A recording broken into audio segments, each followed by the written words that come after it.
Bali, nandito tayo sa Triangle. Triangle to mga kaubayan. Yan, mga scrapan yan. Mga mura lamang po yan. Murang mabilihin. Yan o, katulad nito. Oh. Tignan naman ninyo yung kanyang mga paninda mga kaubayan. Mura lamang po yan. Original pa, di ba? Oh. Kaya pag naghanap kayo ng mga murang kagamitan, tumakbo kayo dito sa Triangle. Ayan o, ang gaganda o.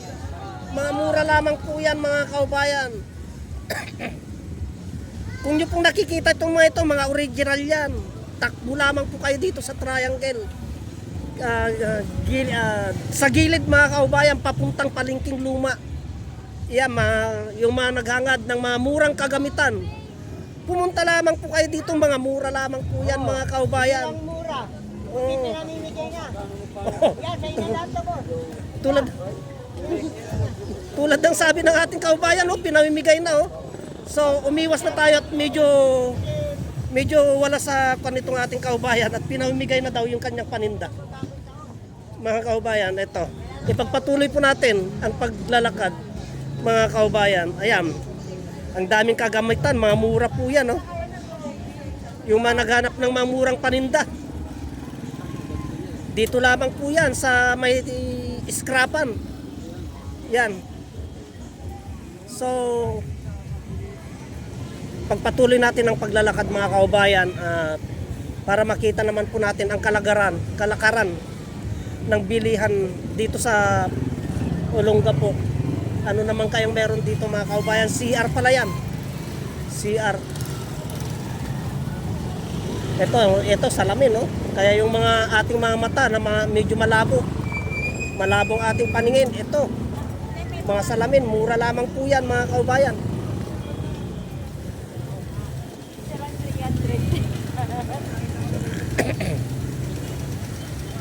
So itong tinatak natin na ito ay Palengking Luma, patungo ng Palengking Luma mga kaubayan. Oy, para makita po natin ang ginto po ang presyo ng sibuyas. Targetin po natin ang presyo ng sibuyas. Ito medyo mura yan. Yung mga ganyan nakalapag-lapag mga kaubayan. Medyo mura po yan. Nakakamura po tayo. Pag dito po tayo sa labasan namili ng sibuyas. Pero pag sa loob ng pwesto ka po namili, naku po, ginto ang presyo ng sibuyas. Kaya marami sa ating mga kaubayan ang umiyak sa presyo ng sibuyas. Kaya kung gusto ninyong makamura, maghanap kayo mga kaubayan katulad nito, mura lamang po ito mga kaubayan. Yan, ito prutas Prutas na matatamis. At yun naman po upo. Upo yun mga kaubayan. Medyo nakamura po tayo mga kaubayan pag dito sa Palengking Luma tayo namili. Kaya kung tayo po mismo ang namimili ng mga gulay, ay nakakamura po tayo kaysa yung nagpapabili po tayo. Ito mga prutas mga kaubayan, yung mga naghanap ng mga murang prutas. Dito lamang po yan sa may gilid ng munisipyo, sa may Triangle. I-transit po natin mga kaubayan. Yan po. Kung mga mura lamang po yan, ayan ang presyo. Tignan po natin ang presyo. Mga mura lamang po yan, lalong-lalo na pang New Year po natin. Yan.